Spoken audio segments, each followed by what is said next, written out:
پیارے دوستو، یہ الفاظ تعریف کے تھے، حسد کے نہیں تھے۔ لیکن جیسے ہی یہ الفاظ ادا ہوئے، اللہ کے حکم سے حضرت سہیل بن حنیف اچانک زمین پر گر پڑے۔ ان کے جسم میں شدید کمزوری پیدا ہو گئی، وہ بے حال ہو گئے اور چلنے پھرنے کے قابل نہ رہے۔ صحابہ کرام گھبرا گئے، وہ فوراً رسول اللہ صلی اللہ علیہ وسلم کی خدمت میں حاضر ہوئے اور عرض کیا، یا رسول اللہ صلی اللہ علیہ وسلم، سہیل بن حنیف اس قدر بیمار ہو گئے ہیں کہ سر بھی نہیں اٹھا پا رہے۔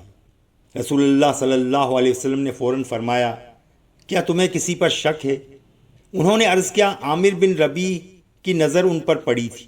تب رسول اللہ صلی اللہ علیہ وسلم نے حضرت عامر رضی اللہ تعالیٰ عنہ کو بلایا اور نہایت سخت انداز میں فرمایا، تم میں سے کوئی اپنے بھائی کو کیوں قتل کرتا ہے؟ جب تم اپنے بھائی میں کوئی ایسی چیز دیکھو جو تمہیں اچھی لگے تو اس کے لیے برکت کی دعا کرو۔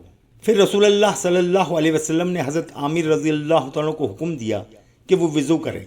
انہوں نے اپنا چہرہ، ہاتھ، کہنیاں، گھٹنے اور دیگر اعضاء دھوئے۔ پھر وہ پانی حضرت سہیل بن حنیف رضی اللہ تعالیٰ عنہ پر ڈالا گیا۔ اللہ کے حکم سے حضرت سہیل رضی اللہ تعالیٰ عنہ فوراً صحتیاب ہو گئے، گویا انہیں کبھی کوئی تکلیف ہوئی ہی نہیں تھی۔ اللہ اکبر۔ میرے عزیز دوستو، اس واقعے سے ہمیں کئی عظیم سبق ملتے ہیں۔ پہلا سبق ہے کہ نظر بد صرف حسد سے ہی نہیں بلکہ کبھی کبھی شدید پسندگی اور تعریف سے بھی لگ سکتی ہے، اگر انسان اللہ کا نام نہ لے تو۔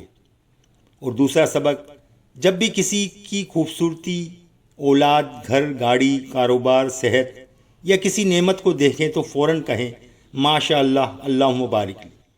یہ الفاظ نہ صرف سنت ہیں بلکہ برکت اور حفاظت کا ذریعہ بھی ہیں۔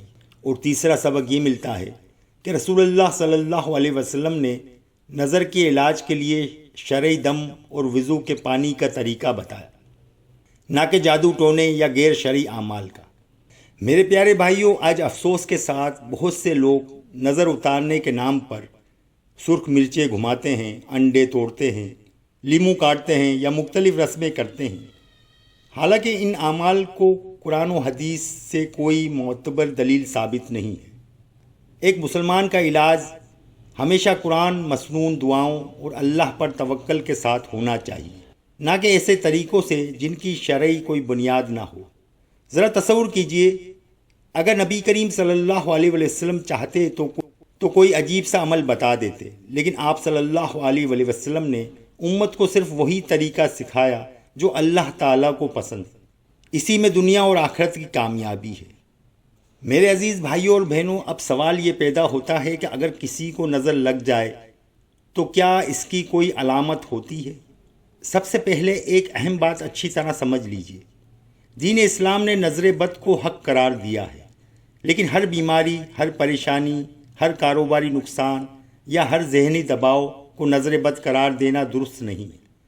انسان بیمار بھی ہو سکتا ہے، تھکاوٹ بھی ہو سکتی ہے، نفسیاتی یا جسمانی وجوہات بھی ہو سکتی ہیں۔ اس لیے اگر کوئی شخص بیمار ہو تو شرعی دم کے ساتھ ساتھ ضرورت ہو تو ڈاکٹر سے علاج بھی کروائے۔ البتہ بعض اوقات اللہ کے حکم سے نظر بد کا اثر بھی ہو سکتا ہے۔ علماء کرام نے حدیث کی روشنی میں یہ ذکر کیا ہے کہ بعض اوقات نظر لگنے پر اچانک کمزوری، بے وجہ سستی، چہرے کی رونق کا کم ہونا یا کسی واضح سبب کے بغیر طبیعت خراب ہونا، ان جیسی کیفیت پیدا ہونا یا کسی واضح سبب کے بغیر طبیعت خراب ہونا جیسی کیفیت پیدا ہو سکتی ہے۔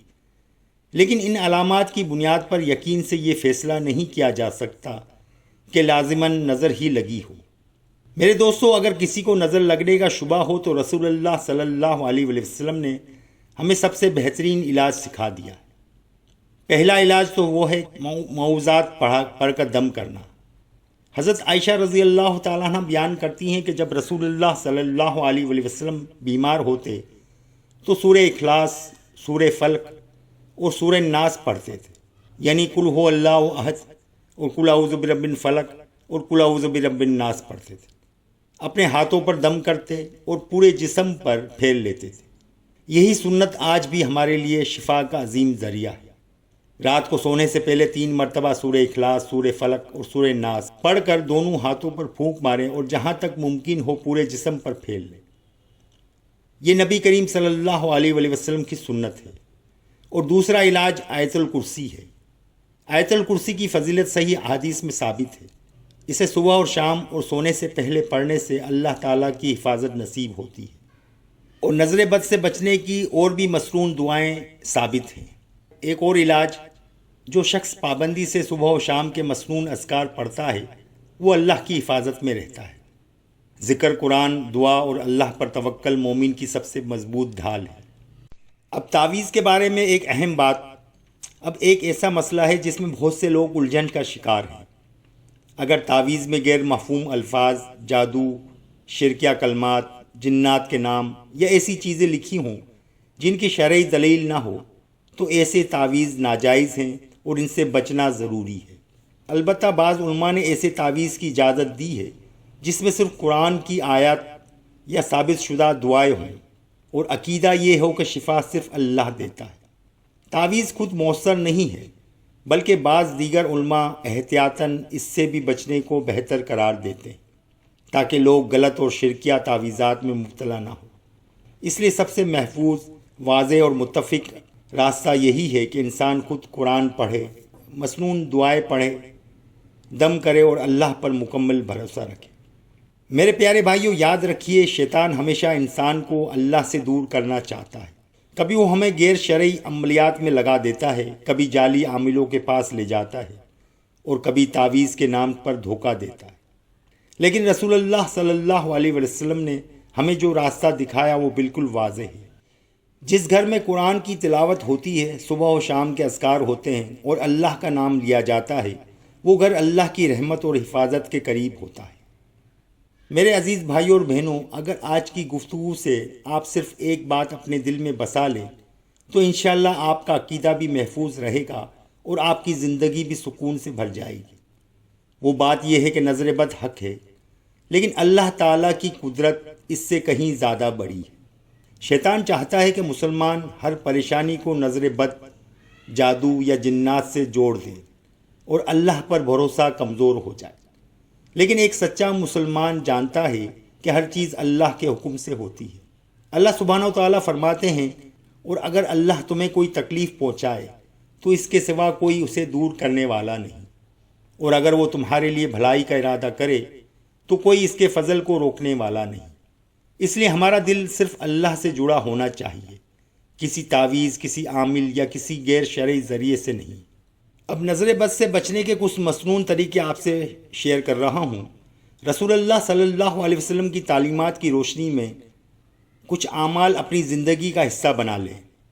ہر نعمت کو دیکھ کر ماشاء اللہ، اللہم بارک لی کہنا، صبح و شام کے مسنون اذکار کی پابندی کرنا، اور ایک اور اہم بات، آج کل بعض لوگ ہر چھوٹی بڑی مشکل پر فوراً کہہ دیتے ہیں تم پر نظر ہے، تم پر جادو ہے، فلاں نے بندش کر دی ہے۔ پھر وہ لوگوں کو ایسی جعلی عاملوں کے پاس لے جاتے ہیں جو ہزاروں روپے وصول کرتے ہیں، عجیب و غریب عملیات کرواتے ہیں، شرکیہ تعویذ دیتے ہیں اور لوگوں کے عقیدے سے کھیلتے ہیں۔ میرے بھائیوں، اگر رسول اللہ صلی اللہ علیہ وسلم نے ہمیں قرآن پاک، دعا اور دم سکھا دیا ہے تو پھر ہمیں ایسے راستوں کی کیا ضرورت ہے جن کی شریعت میں کوئی اصل نہیں۔ ہمیں اپنے ایمان کی حفاظت کرنی ہے، کیونکہ سب سے بڑی دولت صحت یا مال نہیں بلکہ صحیح عقیدہ ہے۔ ایک لمحے کے لیے اپنے دل سے سوال کیجئے، اگر آج رات اللہ تعالیٰ آپ کو اپنی حفاظت میں لے لے تو کیا دنیا کی کوئی نظر آپ کو نقصان پہنچا سکتی ہے؟ ہرگز نہیں۔ اگر انسان اللہ کو بھول جائے، نماز چھوڑ دے، قرآن سے دور ہو جائے اور صرف تعویذوں پر بھروسہ کرنے لگے تو وہ اپنے سب سے محفوظ سہارے کو کھو دیتا ہے۔ اس لیے رسول اللہ صلی اللہ علیہ وسلم نے ہمیشہ اللہ کی طرف رجوع کرنا سکھایا ہے۔ میرے پیارے بہنوں اور بھائیوں، اگر آپ چاہتے ہیں کہ آپ کا گھر نظر بد سے محفوظ رہے، اگر آپ چاہتے ہیں کہ آپ کی اولاد اللہ کے امان میں رہے، اور اگر آپ چاہتے ہیں کہ آپ کے رزق میں برکت ہو، اور اگر آپ چاہتے ہیں کہ آپ کا دل سکون سے بھر جائے، تو قرآن شریف کو اپنا ساتھی بنا لیجئے، نماز کی پابندی کیجئے، صبح اور شام کے اذکار کو معمول بنا لیجئے اور ہر نعمت پر اللہ کا شکر ادا کیجئے۔ یاد رکھیں، نظر سے زیادہ طاقتور اللہ کی رحمت ہے، حسد سے زیادہ طاقتور اللہ کی حفاظت ہے، اور ہر بیماری سے بڑھ کر شفا دینے والا صرف اللہ رب العالمین ہے۔ اے اللہ ہمیں ہر قسم کے نظر بد، حسد، شیطان کے شر، جادو اور ہر ظاہری اور باطنی برائی سے اپنے کامل حفاظت میں رکھ۔ اے اللہ ہمارے گھروں میں رحمت نازل فرما، ہمارے بچوں کی حفاظت فرما، ہمارے والدین پہ رحم فرما، ہمارے رزق میں برکت عطا فرما اور ہمیں قرآن و سنت پر ثابت قدم رکھ۔ اے اللہ ہمیں صرف تجھ پر بھروسہ کرنے والا بنا، تجھ ہی سے مانگنے والا اور تیری ہی پناہ میں رہنے والا بندہ بنا دے، آمین یا رب العالمین۔ پیارے دوستو، اگر آپ کو یہ بیان مفید لگا ہو تو اسے دوسروں تک ضرور پہنچائیں، کیونکہ ممکن ہے کہ آپ کے ذریعے کسی مسلمان کا عقیدہ درست ہو جائے، کوئی خاندان غیر شرعی عملیات سے بچ جائے اور کوئی دل دوبارہ اللہ کی طرف لوٹ آئے۔ تو اب تک کے لیے اتنا ہی۔ آپ کے میزبان محمد جاوید عیسانی کو اجازت دیجیے، انشاءاللہ تعالیٰ پھر ملیں گے نیکسٹ ویڈیو میں۔ ویڈیو کو لائک اور سبسکرائب ضرور کیجیے گا۔ وآخر دعوانا ان الحمد للہ رب العالمین، آمین۔